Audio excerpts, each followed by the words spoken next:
वेद तिवारी का नमस्कार विद्यार्थियों। आप सभी का मेरे चैनल वेदभूषण तिवारी में हार्दिक स्वागत है। इस चैनल में आप सभी को UP PCS, other state PCS, RO UP police और मोटिवेशनल थॉट्स की वीडियो प्राप्त होती है। मेरे इस चैनल में सभी वीडियो हैंड राइटिंग नोट्स पर आधारित होती है, जो कि आपके सभी एग्जाम को ध्यान में रखकर बनाया गया है। विद्यार्थियों, मैं आप सभी के लिए जीएस के सभी पार्ट्स जैसे इतिहास, भूगोल, संविधान, विज्ञान, अर्थशास्त्र, पारिस्थिति एवं पर्यावरण, यूपीजी के करंट और सीसेट के सभी पार्ट्स जैसे हिंदी, अंग्रेजी, गणित, रीजनिंग, संप्रेषण आदि सभी प्रकार के विषय की फाइल बनाया हूं। मैं एक एक करके आप लोगों के सामने हर प्रकार की फाइल की वीडियो पेश करूंगा। इन वीडियो को प्राप्त करने के लिए आप मेरे चैनल को सब्सक्राइब कर लीजिए। इन फाइलों की पीडीएफ प्राप्त करने के लिए मेरे टेलीग्राम चैनल को ज्वाइन कर लीजिए। वीडियो में नीचे लिंक दी गई है। आर्यावर्त, जम्बूद्वीप, भारतवर्ष, हिंदुस्तान, इंडिया, भारत। जय हिंद, जय भारत, वंदे मातरम, सत्यमेव जयते। सभी छात्र छात्राओं को वेद तिवारी का नमस्कार। विद्यार्थियों, आज मैं आपके सामने एक ऐसी वीडियो पेश करने जा रहा हूं जो आपकी तैयारी में आपको बहुत ही ज्यादा मोटिवेट रखेगी। विद्यार्थियों, एक अच्छा विद्यार्थी वही है जो अभाव में, अकेले, ताने सुनकर, गाली सुनकर, एक टाइम खाना खाकर, फटे पुराने पहनकर, जमीन पर चटाई बिछाकर सोकर और घर परिवार, नात रिश्तेदार से दूर रहकर सिर्फ और सिर्फ अपनी पढ़ाई करता है।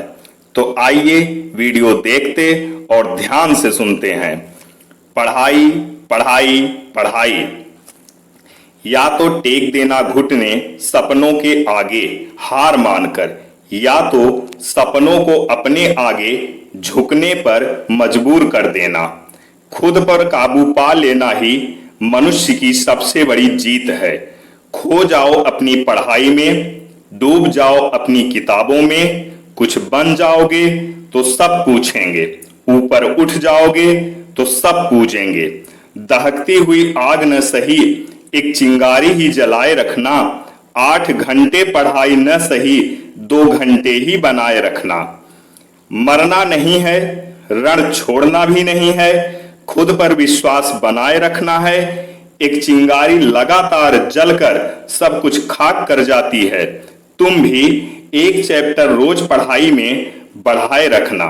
सपने देखने का शौक है तो रात रात भर जागकर पढ़ना शुरू करो। सपने पूरे तभी होंगे जब नींद अधूरी होगी। संघर्ष की एक सीमा है, तुम्हारे मनोबल की नहीं। अपनी आखिरी सांस तक प्रयास करने का साहस आपका नाम इतिहास में दर्ज कर देगा। यूपीएससी की लड़ाई बाहर नहीं, अपने अंदर लड़ी जाती है। दुनिया से कोसों दूर, अपनी कुर्सी, मेज पर, किताबों के बीच उठो और लड़ो इस लड़ाई को। यूपीएससी किताबों का समुद्र है और आपको गहराई तक जाना है।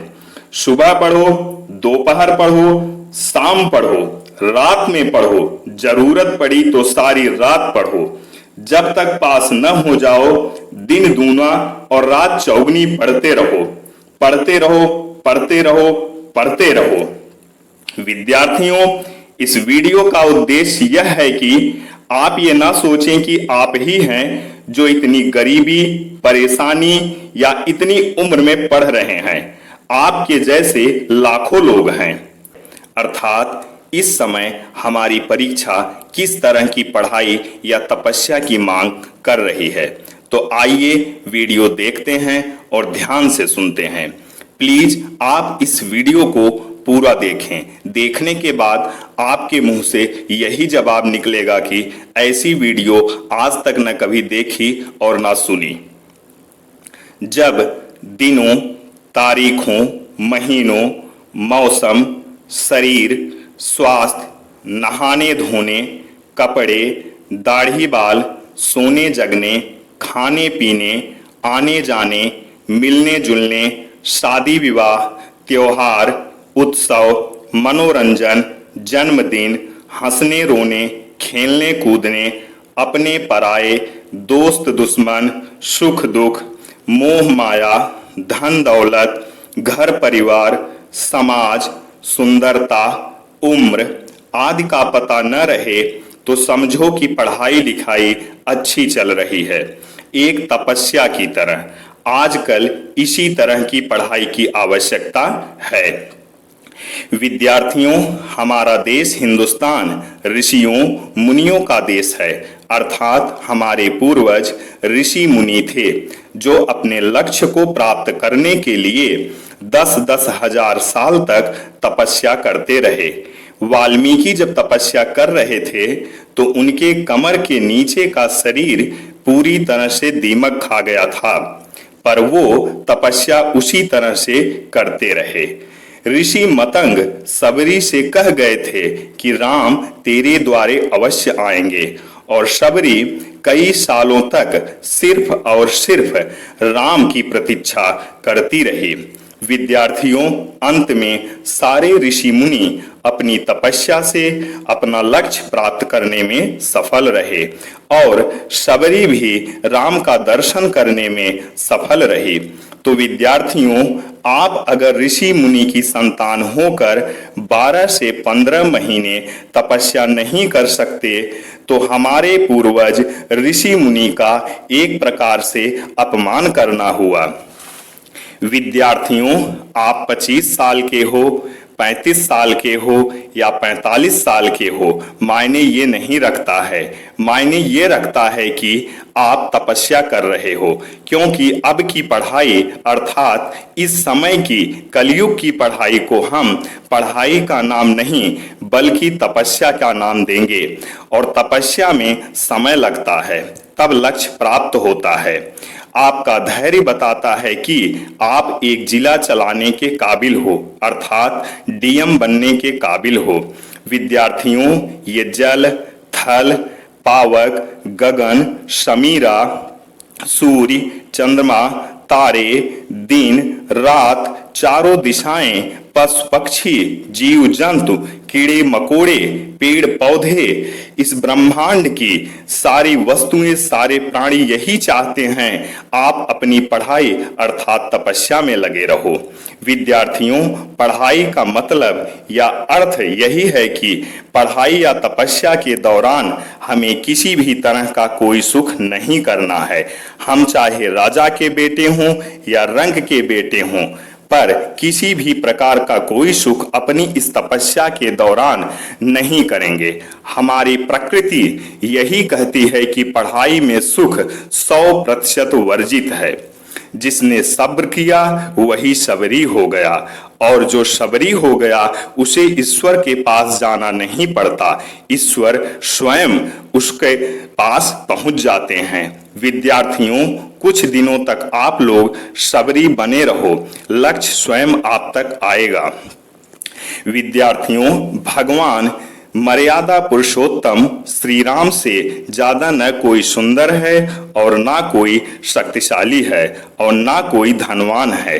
राम अपनी वीरता, शीलता और सुंदरता के कारण जाने जाते हैं, पर भगवान श्री राम भी विद्या अध्ययन के समय सर मुड़वाकर, भिक्षा मांगकर, जमीन पर लेटकर सिर्फ और सिर्फ विद्या प्राप्त में लगे रहे, और श्री राम ने सबसे कम समय में इस ब्रह्मांड की सारी विद्या अर्जित कर लिए। हमें जीवन में हर कार्य में सफलता तभी मिलेगी जब हम राम को अपना आदर्श मानेंगे। विद्यार्थियों, जब रावण मर रहा था तो उसने राम से कहा, राम तुम जीत गए और मैं हार गया। जानते हो राम क्यों?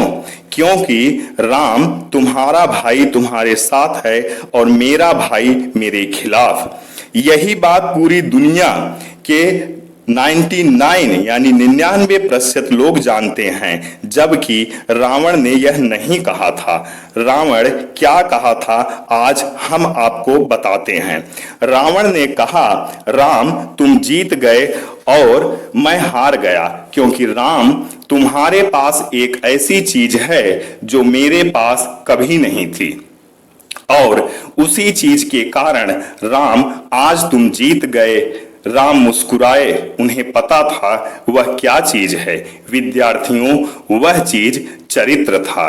राम के पास एक अच्छा चरित्र था और रावण के पास कभी कोई चरित्र नहीं था। विद्यार्थियों, चरित्र का मतलब ये नहीं होता कि आप पराई स्त्री को मां बहन की नजर से देखो तो आप अच्छे चरित्र के हो गए। चरित्र का मतलब यह है कि आप सुबह से शाम तक जो कुछ भी करते हैं वही आपका चरित्र हुआ। विद्यार्थियों, आज इस वीडियो के दौरान मैं पंडित शब्द का तात्पर्य भी क्लियर कर देता हूं ताकि आपकी शंका दूर हो जाए। तो विद्यार्थियों, यहां पर कुछ लोग सोच रहे होंगे कि मैं अपने नाम के आगे पंडित लगाता हूं, तो मैं आपकी इस शंका को भी दूर कर देता हूं। मेरे पंडित शब्द का तात्पर्य ब्राह्मण नहीं है।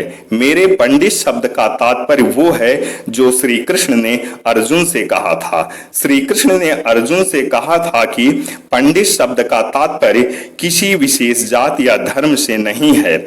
जिस किसी व्यक्ति के अंदर दया, क्षमा, सत्य, अहिंसा और परोपकार की भावना है वही व्यक्ति वास्तविक पंडित है। पंडित किसी भी जाति धर्म का इंसान अपने कर्मों द्वारा बन सकता है और ब्राह्मण जन्म से बनता है।